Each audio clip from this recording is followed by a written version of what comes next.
This is the story of the most terrifying natural disaster you have never heard of. Not a flood, not a tornado, not an earthquake, not a single thing you could see, hear, or run from. Just air. Silent, invisible, completely odorless air that crept down from a beautiful blue lake in Cameroon and quietly suffocated nearly 2,000 people in their sleep. No warning. No time. No chance. And what makes this story even darker is that the locals had been warned for centuries, warned in the language of legend, and nobody in the outside world listened until it was far too late. In the remote highlands of northwestern Cameroon, 315 kilometers from the capital Yaoundé, sits a lake that looks like it belongs on a postcard. Sapphire blue, perfectly calm, ringed by misty green hills and scattered villages where farmers raised cattle, grew crops, and lived the same way their grandparents had. The locals called it the Bad Lake. They always had. For generations, stories had circulated through the villages around Lake Nyos. Stories of an evil spirit that lived beneath the water, an invisible force that would rise from the depths without warning and kill everything it touched. Livestock had died near the shore. Fishermen had gone missing. Entire herds had been found dead with no explanation. The elders warned people not to live too close. The legend, it turns out, was not a legend at all. It was a memory of something that had already happened before and was quietly, slowly, building up to happen again. But the outside world did not know any of this. Because Lake Nyos had no electricity, no telephone lines, no radar, no connection to any early warning system of any kind. The 5,000 people who lived in villages around that lake were entirely isolated from the modern world. Whatever happened there stayed there, at least for a while. And on the evening of August 21st, 1986, something happened there that would take the world days to even find out about. It was a Thursday night. People had eaten, put their children to bed, and gone to sleep as they always did. In the village of Subum, about 5 kilometers from the lake, a man named Joseph Nquane had turned in early. His daughter was asleep in the next bed.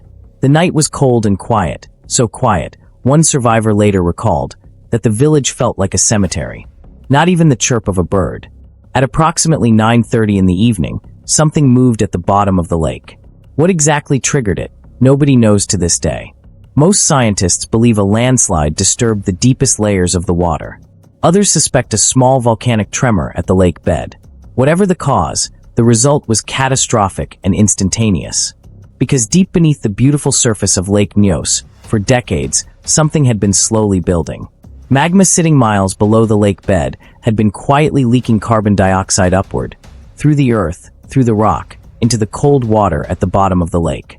And because the bottom of the lake was so cold and so pressurized, that carbon dioxide did not escape. It dissolved. It accumulated. Year after year, decade after decade, the deepest layers of Lake Nyos became more and more saturated with gas, like a massive bottle of soda that had been shaken for 50 years and never opened. Until that night, when the lake bed was disturbed, the deep water surged upward. And the moment that gas-saturated water rose toward the surface where the pressure dropped, the carbon dioxide exploded out of solution all at once. Scientists estimate that between 100,000 and 300,000 tons of carbon dioxide erupted from the lake in a matter of minutes. A 100-meter column of water and foam detonated from the surface. A wave at least 25 meters high swept the shoreline. And from the center of that eruption, a white cloud began to pour outward, not upward but outward, rolling down the valleys like fog, low and heavy and silent, moving at up to 50 kilometers per hour. Here is the thing about carbon dioxide that most people do not realize. It is heavier than air. 1.5 times heavier. That means it does not drift upward and disperse into the atmosphere like smoke. It sinks. It hugs the ground. It fills every valley, every dip, every low-lying village like water filling a bowl. And as it fills those spaces, it displaces the oxygen. It does not burn anything. It does not knock anything down. It does not make a sound. It simply replaces the air that living things need to breathe. And it does it so fast that most people never even woke up. In the town of Nyos itself, there were only 4 survivors. For 23 kilometers in every direction, the cloud moved through the dark. It reached the villages of Nyos, Cam, Cha, and Subum.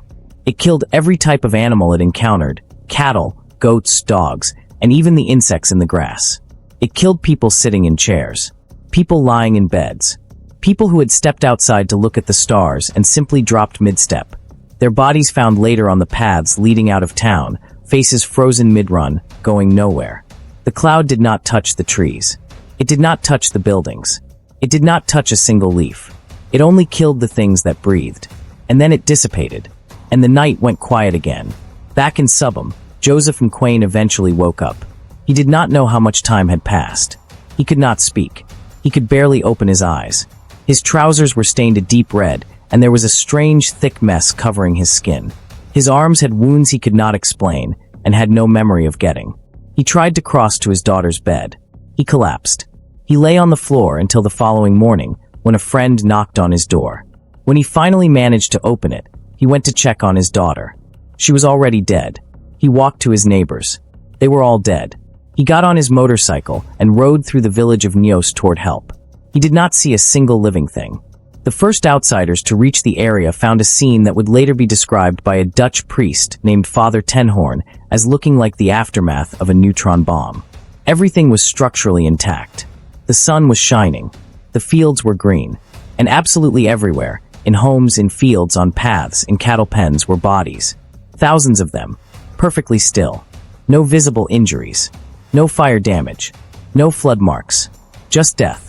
So complete and so strange that initial responders genuinely did not know whether it was safe to approach, wondering if some kind of invisible epidemic was still active in the air. It was not an epidemic. It was something that had no real name yet. Scientists who arrived in the following days called it a limnic eruption, a term most of the world had never encountered because in recorded human history, it had never happened at this scale before. Lake Nyos was not just a tragedy. It was a completely new category of disaster. The bad lake had finally done what the elders had always warned it would do. But here's what makes this story genuinely terrifying, not just historically sad. Lake Nyos was not the first. 2 years earlier, in 1984, a smaller lake 100 kilometers away called Lake Nyos had done the exact same thing and killed 37 people. Scientists had studied that event. They had looked at Lake Nyos afterward and flagged it. They had measured the carbon dioxide building up in those deep waters and understood what it meant. And the funding, the political will, and the urgency to act just never materialized fast enough.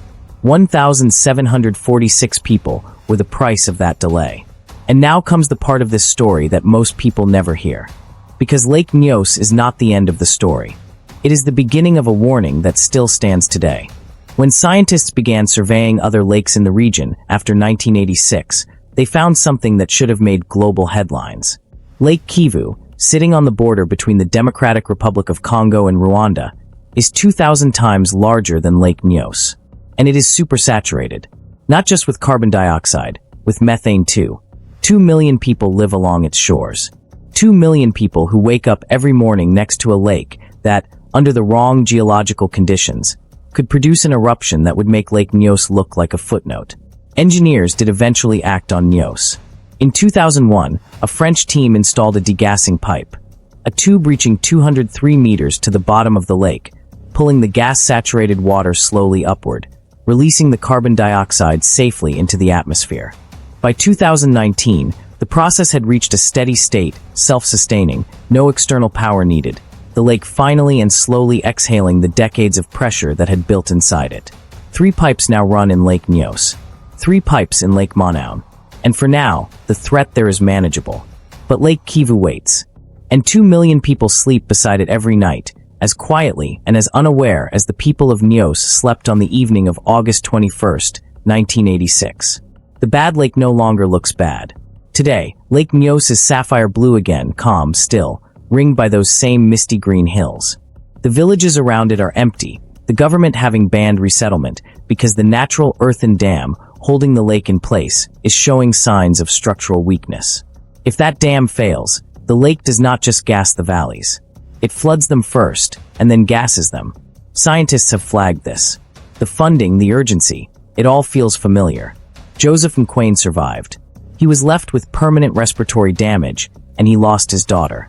The survivors were moved to resettlement camps where many still live today, decades later, waiting for a government promise that has not fully arrived, farming land that is not their ancestral home, growing old in the shadow of a disaster the world briefly noticed, and then forgot. The lake remembered them, though. It always does. The legend of the bad lake existed long before 1986 because something like this had happened before, possibly centuries ago, leaving no scientific record, only a story whispered from elders to children in the hills of Cameroon. A warning that could have saved 1,746 lives, if only someone had thought to ask what the story was actually about. Some lakes breathe. Most of the time, that breath is harmless. But sometimes, in the right geological conditions, with the right pressure and the right disturbance at exactly the wrong moment, a lake exhales. And everything in the valley below simply goes to sleep.